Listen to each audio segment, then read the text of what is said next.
Hello, in this video we're going to have a look at some of the most useful tools in Affinity Photo for enhancing portraits. We'll take a look at the dedicated frequency separation command and then go on to make a few other useful little tweaks to our portrait. This is our starting image here, and you can see after a bit of time in Affinity Photo we can come up with something that's much more polished. So let's get cracking. We'll go to our starting image here, and I'm going to begin by using the frequency separation command. And this is a great tool for retouching and for smoothing out skin tones, for performing all kinds of effective but also quite subtle enhancements to a face. So I'm going to start by duplicating my background layer here with Command or Control and J. That's Command J on a Mac, Control J on Windows. And that will give me a background copy here, and then I can go to filters and I'll go to frequency separation. Now this gives me a split screen view. I can see the high frequency details on the left of the screen, this grey area, and the low frequency details on the right, and I can drag this if I want to change it. I can zoom in or out to get a better look at my image, and I can hold space and drag around to move the image around. Now we need to choose a radius for our frequency separation effect, and there's really no one setting that will work every time because it's based on the resolution of your image and the size of the subject in the frame. So we need to experiment with our radius and bring it to a point just after the texture kind of goes from the blurred area here. So you can see around about 1 pixel there's still too much texture in the skin there. If we bring to around about 2 pixels, you can see it's looking better, but there's still a little bit of texture here in the cheek. So I want to bring it to a point when that texture is gone. And for me, that's around about 4. But as I say, with different images, that will vary. So I'm happy with that. I'll hit apply. Now, not much has changed to our image here, but if we look in our layers panel, we'll see a high frequency and a low frequency layer. Effectively, that copy that we made of the background layer has now been split into 2, and this gives us 2 different versions of our image. If I turn off these other layers here, you can see this is my high frequency layer, so it's effectively a grey layer here, mostly grey layer with this fine detail here, and that's set to the linear light blend mode here.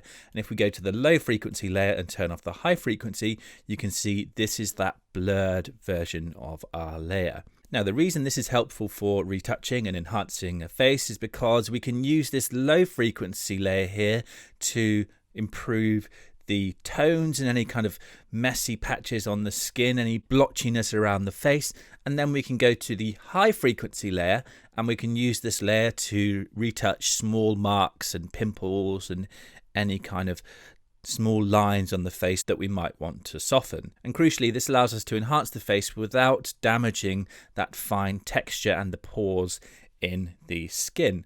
So we're going to start by retouching our low frequency layer here. So we'll highlight it and turn off the high frequency layer by clicking the tick there. And let's zoom in a little closer here.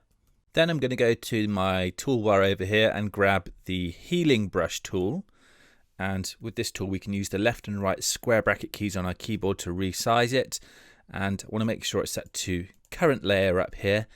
And then I can hold Alt and sample a clear area near to the area that I want to fix. I'm going to sample this area of the cheek here and then paint over this little blotch here to remove it. And we can do the same around the rest of the face here just to remove some of these little marks and blotches on the cheek, and perhaps a couple of these little spots on the chin here, and maybe fix this little area at the end of the nose here, and just work around the image in this way by holding Alt to sample a source and then clicking to remove any little marks and blotches.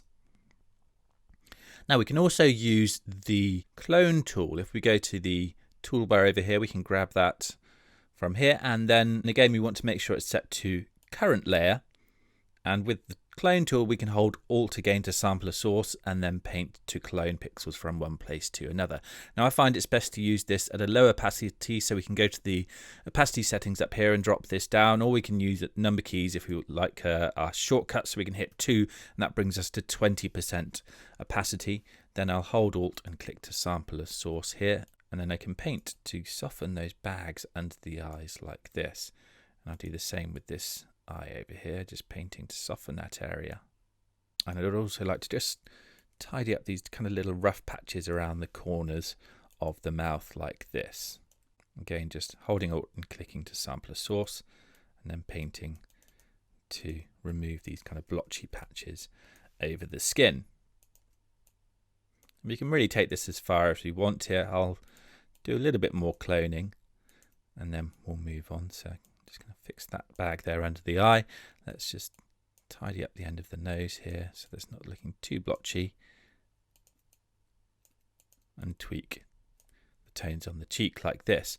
So I'm happy with that. Now I'm going to go to my high frequency layer. So I'll highlight that and turn it on, and we can use this layer to retouch those kind of fine marks and spots and blemishes over the skin. So I'm going to grab the healing tool again, and we want to bring the opacity up to 100, and then we can hold Alt and click to sample a source and paint to remove these little spots and tiny little marks and imperfections around the face. And you can take this as far as you like, really.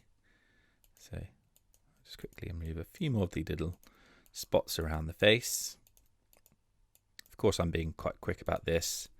You can spend a bit more time with your own portraits, perfecting them as much as you like. And if we want to soften some of the details, like the lines under the eyes here, we can of course switch to the clone tool again, and again set the opacity around 20% here. Hold Alt to sample a clean area nearby and just paint to soften those areas like this. So I'm pretty happy with that, and you can see that gives us a lovely effect over the skin where we still retain that texture and the detail. So it helps prevent that kind of awful effect you see sometimes with skin softening where the skin ends up looking plastic. That's not the case here. We've still retained all that fine texture and detail in the skin while making our enhancements. And if I show you, this was our original image and this is our image after frequency separation, you can see how the effect improves the skin. And because we've made our edits here on separate layers, what we can do is highlight both of them by holding Command or Control and clicking on them. Then I can hit Command or Control and G to group them into a layer group. Then if I like, I can lower the opacity of that layer group. If I think the effect is too strong, I can just bring the opacity to a point where it works for me. So around about 80% there. If I toggle the group off and on again, and I'm pretty happy with that. Now I'd like to finish things off with a couple more quick enhancements. So I'm going to boost the eyes here using a new layer. So I'll click the new layer icon here in the layers panel. I'll grab the brush tool and I'm going to set the blend mode of this layer to color dodge. Depending on your image, you might want to choose overlay instead, but for this image, color dodge works for me. Then if I zoom in closer to the eyes here, I'm going to hold Alt and click over the eye here.